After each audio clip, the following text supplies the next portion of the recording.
누군가에게 65세는 이제 좀 쉬어도 되는 나이일지 모르지만 또 다른 누군가에게는 이제 뭘 해야 하지? 라는 질문이 시작되는 순간이기도 합니다. 평생을 일 중심으로 살아온 사람일수록 더 그렇죠. 아침에 눈 뜨면 갈 곳이 있고 해야 할 일이 있었던 삶이 어느 날 갑자기 멈춰버리면 시간은 많아졌는데 오히려 마음은 더 허전해집니다. 그래서 은퇴는 단순히 일을 그만두는 사건이 아니라 삶의 방향을 다시 정해야 하는 전환점이라고들 말합니다. 40년 일만 하던 65세, 드디어 취미를 시작하다라는 말에는 그래서 묘한 울림이 있습니다. 늦었다고 생각할 수도 있지만 오히려 지금이기 때문에 가능한 시작이기도 하니까요. 특히 정년 후 배운 기타 자유를 연주하다라는 표현은 단순히 악기를 배우는 이야기가 아니라 그동안 미뤄두었던 자기 삶을 다시 꺼내드는 이야기로 들립니다. 은퇴 이후 삶에서 가장 중요한 건 무엇을 하느냐보다 어떤 마음으로 사느냐입니다. 그리고 그 중심에는 취미가 있습니다. 취미는 시간을 때우는 도구가 아니라 삶을 다시 살아 움직이게 하는 작은 엔진 같은 존재거든요. 첫 번째로 생각해 볼 건 왜 은퇴 후에 취미가 그렇게 중요하냐는 점입니다. 일을 할 때는 성취감이나 소속감, 역할 같은 것들이 자연스럽게 주어집니다. 하지만 은퇴를 하면 이 세 가지가 동시에 사라지기 쉽습니다. 이때 취미는 단순한 여가를 넘어서 다시 나는 이런 걸 좋아하는 사람이야 라는 정체성을 만들어줍니다. 기타를 배우든 그림을 그리든 등산을 하든 그 자체로 삶의 중심이 되는 거죠. 실제 사례를 하나 들어볼게요. 63세에 퇴직한 김 씨는 평생 회사와 집만 오가던 사람이었습니다. 은퇴 후 처음 몇 달은 정말 좋았다고 해요. 늦잠도 자고 TV도 마음껏 보고. 그런데 시간이 조금 지나자 점점 우울해지기 시작했습니다. 내가 쓸모없는 사람이 된 것 같았다는 표현을 쓸 정도였죠. 그러다 우연히 동네 문화센터에서 통기타 강좌를 듣게 됐습니다. 처음엔 손도 아프고 코드도 잘 안 잡혔지만 한 달, 두 달 지나면서 점점 곡 하나를 완주하는 재미가 생겼습니다. 지금은 매주 작은 모임에서 다른 사람들과 함께 연주를 한다고 합니다. 김 씨는 말합니다. 회사 다닐 때보다 지금이 더 바쁘고 더 재밌다고요. 두 번째 사례는 조금 다른 방향입니다. 67세의 박 씨는 은퇴 전부터 은퇴 후엔 여행을 다녀야지라는 막연한 계획만 갖고 있었습니다. 그런데 막상 시간이 생기니 혼자 떠나는 게 두려웠다고 합니다. 그러다 사진을 취미로 시작하면서 상황이 달라졌습니다. 처음엔 스마트폰으로 동네 풍경을 찍는 정도였지만 점점 카메라를 배우고 사진 동호회에도 들어갔습니다. 그러면서 자연스럽게 사람들과 함께 출사를 나가게 되었고 그게 여행의 시작이 됐습니다. 지금은 여행을 가기 위해 사진을 찍는 건지 사진을 찍기 위해 여행을 가는 건지 모르겠다고 웃으며 이야기합니다. 중요한 건 취미가 새로운 관계와 경험을 이어주는 연결고리가 되었다는 점입니다. 세 번째 사례는 조금 더 현실적인 고민을 담고 있습니다. 65세의 이 씨는 은퇴 후에도 뭔가 생산적인 일을 해야 한다는 압박을 느꼈습니다. 단순히 노는 건 불안했던 거죠. 그래서 처음엔 자격증 공부를 시작했지만 오래가지 못했습니다. 그러다 우연히 목공을 배우게 되었는데 이게 생각보다 잘 맞았다고 합니다. 작은 의자나 선반을 만들면서 성취감도 느끼고 주변 사람들에게 선물도 하면서 관계도 더 깊어졌습니다. 지금은 소규모로 주문을 받아 제작까지 하고 있습니다. 이 씨는 말합니다. 돈을 벌어서가 아니라 내가 만든 걸 누군가가 쓴다는 게 기쁘다고요. 이 세 가지 사례를 보면 공통점이 있습니다. 처음부터 거창한 목표를 세우지 않았다는 점입니다. 그냥 한번 해볼까? 라는 가벼운 마음으로 시작했다는 거죠. 그리고 그 작은 시작이 삶 전체를 바꿨습니다. 은퇴 준비를 이야기할 때 우리는 흔히 재정적인 부분만 강조합니다. 물론 중요합니다. 하지만 그것만으로는 충분하지 않습니다. 하루 24시간을 어떻게 채울 것인가, 누구와 어떤 관계를 맺으며 살 것인가, 무엇에서 즐거움을 느낄 것인가에 대한 준비도 반드시 필요합니다. 그리고 그 질문의 가장 현실적인 답이 바로 취미입니다. 혹시 아직도 이 나이에 뭘 새로 시작해라고 생각하고 있다면 그 생각을 조금만 바꿔보면 좋겠습니다. 오히려 지금이 가장 자유롭게 시작할 수 있는 시기일 수도 있습니다. 실패해도 괜찮고 남과 비교하지 않아도 되고 오로지 내가 좋아서 하는 일을 해도 되는 시간입니다. 기타를 배우는 일이 중요한 게 아닙니다.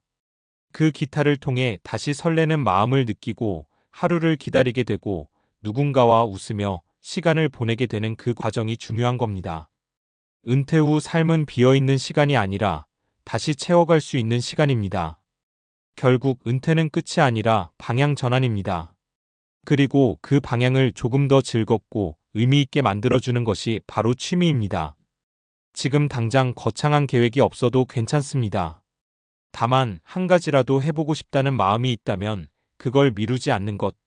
그게 은퇴 이후 삶을 가장 잘 준비하는 방법일지도 모릅니다. 그렇다면 여기서 한 걸음 더 나아가 볼 필요가 있습니다. 왜 어떤 사람은 은퇴 후에도 활기차게 살아가고 어떤 사람은 급격히 무기력해지는 걸까요? 단순히 성격이나 의지의 문제로 보기엔 설명이 부족합니다. 이 차이를 이해하려면 뇌와 심리 그리고 인간의 행동을 다루는 과학적인 관점이 필요합니다. 먼저 인간의 뇌는 목표와 보상이 있을 때 가장 활발하게 작동합니다. 우리가 무언가를 배우거나 성취할 때 분비되는 도파민이라는 신경전달 물질은 동기부여와 밀접하게 연결되어 있습니다. 문제는 은퇴 이후에는 이 도파민을 자극하는 요소가 급격히 줄어든다는 점입니다. 출근, 업무, 성과, 인정 같은 것들이 사라지니까요. 이 상태가 길어지면 자연스럽게 무기력감과 우울감으로 이어질 가능성이 높습니다. 여기서 취미가 중요한 역할을 합니다.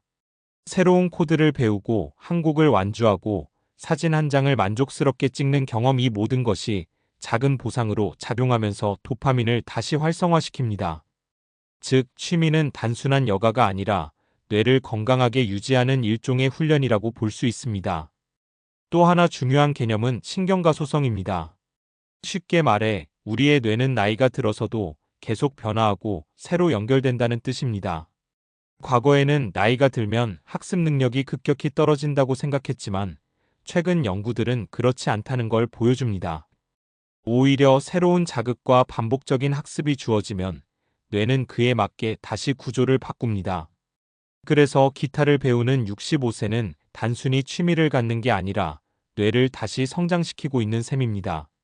손가락을 움직이며 코드를 잡고 리듬을 맞추고 소리를 듣고 수정하는 과정은 감각과 운동, 인지 기능을 동시에 사용하게 만듭니다. 이런 활동은 기억력 저하를 늦추고 인지 기능 유지에도 긍정적인 영향을 준다는 연구 결과도 많습니다. 그리고 우리가 흔히 놓치는 또 하나의 요소가 있습니다. 바로 사회적 연결입니다. 인간은 기본적으로 사회적 동물이라 타인과의 관계 속에서 안정감을 느끼도록 설계되어 있습니다. 그런데 은퇴를 하면 직장이라는 가장 큰 사회적 네트워크가 사라집니다. 이 공백을 채우지 못하면 외로움이 쌓이고 이는 실제로 건강에도 악영향을 미칩니다. 흥미로운 점은 외로움이 단순한 감정 문제가 아니라는 겁니다. 만성적인 고립감은 스트레스 호르몬인 코르티솔 수치를 높이고 면역력 저하와 심혈관 질환 위험 증가로 이어질 수 있습니다. 일부 연구에서는 장기적인 사회적 고립이 하루에 담배를 여러 갭이 피우는 것만큼 건강에 해롭다고도 말합니다. 이때 취미는 다시 한번 중요한 연결고리가 됩니다. 기타 모임, 사진 동호회, 목공 클래스, 이런 활동들은 자연스럽게 사람을 만나게 하고 공통의 관심사를 기반으로 관계를 형성하게 만듭니다. 억지로 친해지려 애쓰지 않아도 함께 무언가를 하다 보면 관계는 자연스럽게 만들어집니다.